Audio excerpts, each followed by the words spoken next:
அனைவருக்கும் வணக்கம். மார்கழி மாதம் பஞ்சமி தினத்தன்று வராகி அன்னை வழிபாடு செய்பவர்கள் இந்த ஒரு வழிபாடு சேர்த்து செய்து பாருங்க. பணம் கை நிறைய சேர ஆரம்பிக்கும்.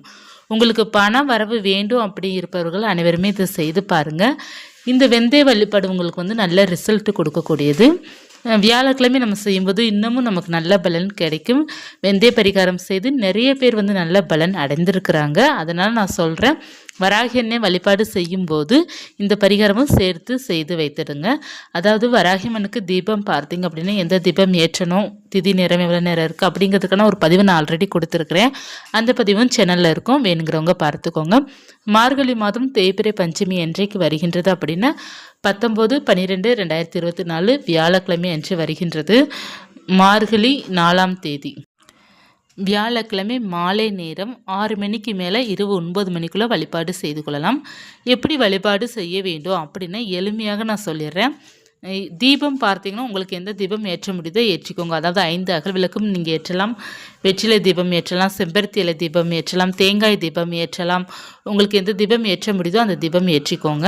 தீபம் ஏற்றிட்டு சுவாமிக்கு நைவேத்தியம் வைத்துட்டு வராகி அன்னைக்கு நீங்கள் அர்ச்சனை பண்ணணும் அப்படின்னு குங்குமத்தால் அர்ச்சனை பண்ணிக்கலாம். ஓம் ஸ்ரீம் வராகி நமக அப்படிங்கிற நாமத்தை சொல்லி 108 முறை சொல்லி அர்ச்சனை பண்ணலாம். வராகிமனுடைய 108 போற்றிகளை சொல்லி அர்ச்சனை செய்து கொள்ளலாம். காயத்ரி மந்திரம் 12 நாமங்கள் சொல்லி நீங்கள் வழிபாடு செய்து கொள்ளலாம். வழிபாடு செய்துட்டு அடுத்து நீங்கள் என்ன செய்ய வேண்டும் அப்படின்னா ஒரு சிவப்பு நிற துணி அல்லது மஞ்சள் நிற துணி எடுத்துக்கோங்க. மஞ்சள் நிறம் எடுப்பது ரொம்ப நல்லது.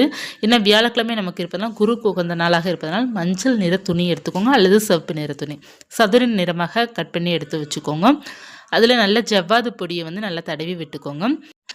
அதில் கொஞ்சம் வெந்தயம் சேர்க்க வேண்டும். அதாவது ஒரு கைப்பிடி அளவு நம்ம எடுக்கிற மாதிரி பாதியாக நம்ம எப்படி எடுப்போமோ அந்த மாதிரி ஒரு 2 ஸ்பூன் அளவு நீங்கள் வெந்தயம் சேர்த்துக்கோங்க.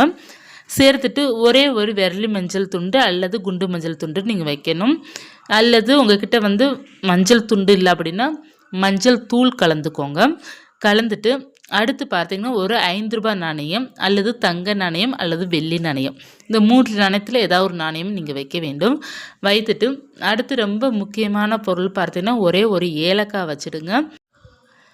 பச்சை கற்பூர துண்டு அல்லது படிகாரம் நீங்கள் சேர்க்கணும். இந்த 2ல் ஏதாவது ஒன்று சேர்த்துக்கோங்க. சேர்த்து நீங்கள் இதை முடிச்சு போல் கெட்டிக்கோங்க. கெட்டிட்டு நீங்கள் வராகிமன் படத்துக்கிட்ட வச்சுருங்க. உங்களுடைய பூஜை எல்லாம் முடித்த பிறகு அதை கையில் எடுத்துக்கோங்க. அந்த மூட்டையை கையில் எடுத்துட்டு உங்களுக்கு பணம் எவ்வளோ வேண்டுமோ அதை நினைத்துக்கோங்க. மற்றும் உங்களுக்கு வருமானம் அதிகரிக்க வேண்டும் அப்படின்னா நீங்கள் எந்த வேலை பார்க்குறீங்களோ அந்த வேலை பேரை சொல்லி இன்னமும் உங்களுக்கு ப்ரொமோஷன் வேணும், சம்பள உயர்வு வேண்டும் அப்படிங்கிறத சொல்லி நீங்கள் வேண்டிக்கோங்க. அடுத்து உங்களுக்கு கடன் பிரச்சனை ஏதாவது இருக்கின்றது அப்படின்னா எவ்வளோ பணம் உங்களுக்கு தேவையோ அவ்வளோ பணம் கைக்கு சீக்கிரமாக சேர வேண்டும், நகை திருப்ப வேண்டும் அப்படிங்கிறதுக்கான பணம் சம்மந்தப்பட்டதுக்கு அனைத்திற்குமே இந்த வழிபாடு உங்களுக்கு நல்ல மாற்றங்கள் உங்களுக்கு இருக்கும். பண வரவு வேண்டும் அப்படிங்கிறத நீங்கள் வேண்டிக்கும் போது உங்களுக்கு அதிர்ஷ்டம் உண்டாகும். திடீர்னு பணம் உங்கள் கைக்கு வரும். பணத்திற்காக இந்த பரிகாரம் சூப்பரான ரிசல்ட் உங்களுக்கு தரும். செய்துட்டு நீங்கள் என்ன செய்ய வேண்டும் அப்படின்னா இந்த முடிச்சை எடுத்து நீங்கள் பூஜை அறையில் ஒரு ஓரமாக வச்சுருங்க. அதாவது வராகிமன் படம் இருக்குன்னா வராகிமன் படத்திற்கு முன்னாடி வச்சுருங்க. அப்படி இல்லை மகாலட்சுமி தயார் படத்திற்கு முன்னாடி நீங்கள் வச்சுருங்க. அல்லது காமாட்சியம்மன் விளக்கு பக்கத்தில் வச்சுருங்க. தினமும் நீங்கள் சுவாமி கும்பிடும்போது அந்த மூட்டையை எடுத்து உங்கள் கையில் உள்ளங்கைக்குள்ளே வச்சு உங்களுடைய என்ன கோரிக்கைக்காக நீங்கள் பண்ணீங்களோ அதை நீங்கள் நினச்சி வைங்க. ஒரு வேலை ப்ரொமோஷனோ அல்லது பணவரவோ அதை நீங்கள் உங்கள் உள்ளங்கைக்குள்ளே வச்சுட்டு நீங்கள் அந்த பிரார்த்தனை பண்ணிவிட்டு மறுபடியும் சுவாமி படத்திற்கு முன்னாடியே வச்சுருங்க. இப்படியே நீங்கள் பார்த்தீங்கன்னா ஒரு 21 நாள் நீங்கள் தொடர்ந்து இப்படி செய்து கொண்டு வரும்போது நிச்சயமாக உங்களுடைய கோரிக்கைகள் அனைத்துமே நிறைவேறும். இந்த வியாழக்கிழமை நீங்கள் செய்துட்டு அடுத்த வார வியாழக்கிழமை அதற்கடுத்த வார வியாழக்கிழமை வரும் பார்த்தீங்களா, 3 வியாழக்கிழமை வைத்துட்டு அடுத்து சனிக்கிழமை அன்றோ அல்லது ஞாயிற்றுக்கிழமை அன்றோ நீங்கள் அதை எடுத்து அந்த வெந்தயத்தை உங்கள் வீட்டில் இருக்கிற செடியில் போட்டுருங்க. நாணயத்தை மட்டும் எடுத்து பணம் வைக்கிற இடத்துல வச்சுருங்க. மற்ற எல்லாத்தையும் நீங்கள் கால்படாத இடத்துல போட்டுருங்க. நல்ல மாற்றத்தை உங்களுக்கு கொடுக்கும் இந்த பரிகாரம். உங்களுக்கு வேண்டிய பணம் இந்த 21 நாட்களுக்குள்ளே உங்களுக்கு கிடைக்கும். நிச்சயமாக கிடைக்கும். பணம் நீங்கள் கவனித்து பார்த்தீங்க அப்படின்னா growth நல்லா தெரியும். உங்கள் வீட்டில் பண வரவு நல்லா தெரியும். வீண் விரை செலவுகள் எல்லாமே குறையும். திருப்தியான ஒரு வாழ்க்கை இருக்கும். பணம் சம்மந்தப்பட்ட விஷயம் அனைத்து பிரச்சனையும் உங்களுக்கு தீர்த்து வைக்கும் இந்த பரிகாரம்.